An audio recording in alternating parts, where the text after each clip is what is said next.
Depuis le mois d'août, les pharmaciens ont le droit de prescrire des vaccins dans le cadre du calendrier vaccinal. C'est-à-dire quelqu'un qui est en retard sur son calendrier vaccinal, on va déterminer. On a la possibilité de le prescrire et d'injecter et de mettre à jour son carnet de vaccination. On pense qu'il y a une petite saturation du fait de toutes ces vaccinations Covid qu'il y a eu quand même en série. On en a fait beaucoup. Voilà, on a l'impression que les gens pensent que un peu tout ça s'est passé, alors que maintenant on revient dans le rang, j'allais dire, on revient au classique et il faut repenser à la grippe comme tous les ans. Et il ne faut pas relâcher l'effort parce qu'on a passé ce phénomène Covid qui était particulièrement compliqué. Bon, on a passé le Covid, c'est bien, parce qu'on a eu les bons gestes, la vaccination.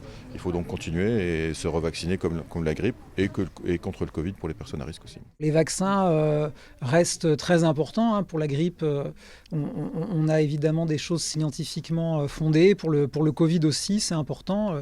Il y a des évolutions pour le Covid des variants, donc les vaccins s'adaptent chaque année, mais aujourd'hui la couverture vaccinale par le vaccin pour le Covid-19 est la bonne. Donc on maintient vraiment les recommandations de vaccination au niveau des agences sanitaires nationales. Les campagnes de vaccination ont été lancées mi-octobre, donc c'est encore le moment. C'est pas trop tard, mais c'est maintenant.